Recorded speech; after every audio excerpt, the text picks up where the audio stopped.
All right, so today's deep dive, it's a fascinating one. We're taking a look at Mesillet Yesharim. Mesillet Yesharim. Yeah, and before you ask, it's Hebrew. Okay. It means path of the upright. Path of the upright. And I know what you might be thinking. Sounds a little intense. It does sound a bit like we should be wearing robes, yeah. But here's the thing. We're not going full-on ancient scholar here. We're not trying to decipher scrolls. This is about getting to the surprisingly useful advice that's packed into this centuries-old guide to life. You know, it's funny. We often reach for those self-help books, the latest trends. But there's something to be said for a book that stood the test of time, right? And this one.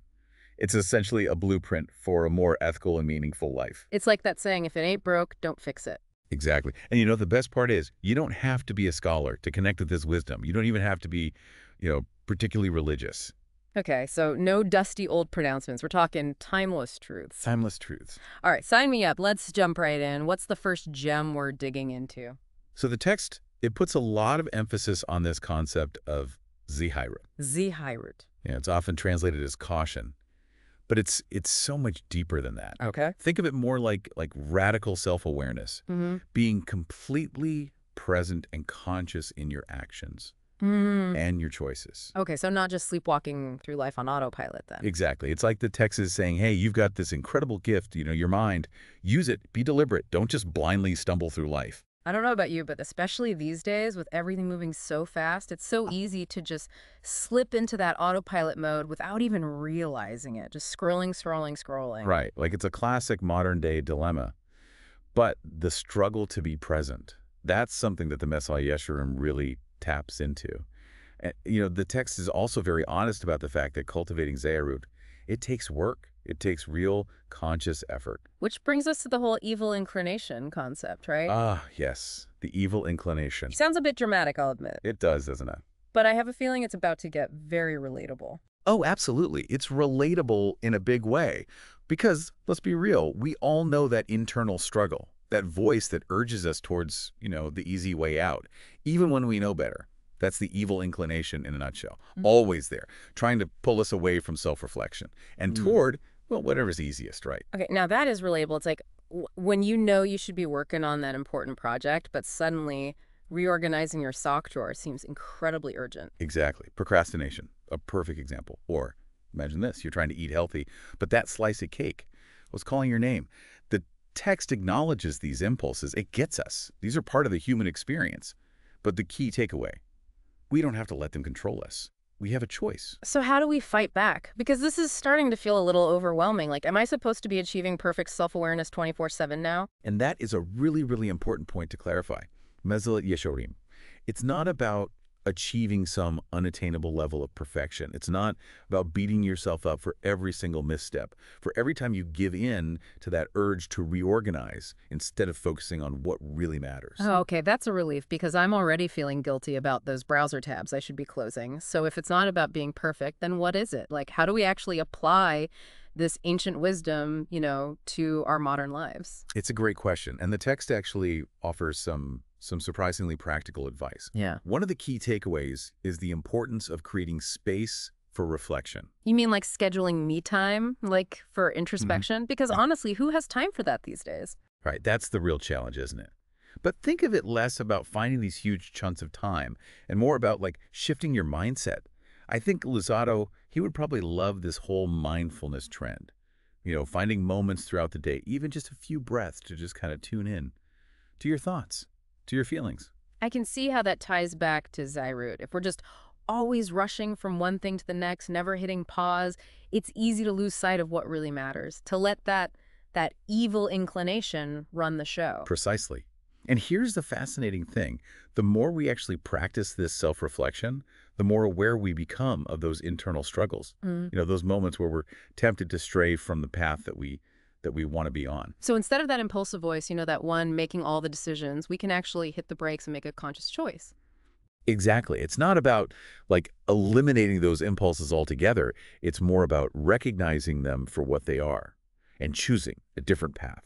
It's about remembering that we have the power to choose that path of the upright, even when it's challenging, even when it's really hard. It's interesting. This text, it's rooted in Jewish tradition, but the ideas seem so universal, like Does someone have to be religious to connect with what Messillat Yesharim is saying? Yeah, it's a question that comes up a lot, and I think it speaks to the enduring power of the text. And while Messillat Yesharim, it draws on Jewish scripture, it ultimately, it speaks to the human experience in a way that transcends any specific religion. So it's about those universal struggles, like we all face them, regardless of our background. Exactly. The struggle to live ethically, to be, the best versions of ourselves, to find meaning, to find purpose. These are questions that have resonated with people across cultures and throughout history. Which makes me think about how we even talk about these concepts. Like, someone who isn't coming from a religious background, they might not connect with the term evil inclination, right?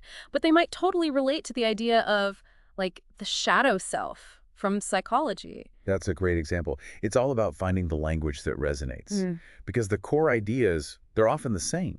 And the text itself, it encourages readers to engage with it critically, to find their own meaning in its teachings. It's not about, blindly following rules. It's about using these ideas as a springboard for personal growth. Now, this whole path of the upright thing, it brings to mind someone who's incredibly serious, maybe even a little boring. Is that what this text is advocating for?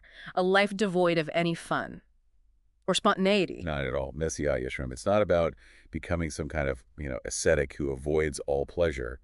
It's about finding joy in the right places and aligning your life with your values. So it's more about being mindful about your choices rather than just like denying yourself any kind of enjoyment. Exactly. And it's important to remember that this is a path. Not a destination. It's about progress, not perfection. What's really striking to me is how relevant this ancient text feels to the challenges we face today. Just think about the constant distractions, the pressure to always be on, the difficulty of just staying true to ourselves in a world that can feel so chaotic. Absolutely. And I think that's why Messillat Yesharim, it continues to be studied and debated, centuries after it was written. It speaks to those timeless challenges of ethical living, the importance of self-awareness, and the very nature of being human. It's like a timeless message, packaged in a centuries-old text. So we've talked about the importance of self-awareness, that evil inclination, creating space for reflection. What else can you tell us about actually walking this path of the upright? Is there a map or something? A map might be pushing it. Yeah. But it does offer some pretty clear guideposts. It does. Messillat Yesharim, it actually lays out specific character traits to cultivate, building one upon the other. I like that. Like steps on this path, right? That we keep talking about. It's true. Luzzatto, he provides this framework for personal growth. Yeah. And like any good architect, right, he starts with a solid foundation. Okay. Makes sense. And what's the bedrock of it all? Let me guess. Zeharit. You guessed it. That radical self-awareness we keep coming back to. Makes sense. You can't build a skyscraper on shaky ground. Exactly. So what comes after we've got that solid foundation, that self-awareness? So from there, Luzzatto, he talks about developing traits like watchfulness over your actions. Okay. Really paying attention to what you're doing in the world. Diligence in pursuing what's right, even when it's hard. Yeah. And this is where it gets really interesting. Okay. He also emphasizes something he calls cleanliness of thought and intention. Cleanliness of thought. Okay, now you've piqued my curiosity. It's a good thing, right? It sounds a little like, I don't know, mind scrubbing or something. A little bit, yeah. What does that even look like in practice? So think of it as like mental decluttering. Okay. It's about becoming aware of the types of thoughts that we allow to take root in our minds. Are we dwelling on negativity? Are we stewing in envy, holding on to resentment? Yeah. Or are we actively cultivating thoughts that are positive, inspiring, conducive to growth? Okay, so it's like weeding a garden. Yes. You've got to pull out the negativity to make space for the good stuff to grow. Right. That's a great way to put it. And this ties into another really important point that Luzzatto makes. Okay. True ethical behavior, it isn't just about outward actions. It's about cultivating a certain internal state as well. So it's not enough to just like go through the motions of doing the right thing. Right. We have to actually mean it too. Yes. Our motivations, they matter. You've hit the nail on the head. It's about aligning our actions with our values. Yeah. Ensuring that our thoughts are aligned with our intentions. It's about striving for a kind of wholeness. Okay. Becoming congruent on the inside and the outside. It's making me realize how much emphasis we place on what people do. Right. But we don't often talk about the WHY behind those actions. It's true. Mesillat, Yesharim, it seems to argue that both matter. We do. No wonder it's resonated with people for centuries. It's not just about checking off a to-do list of good deeds. Right. It's about cultivating this mindful approach to life in everything you do.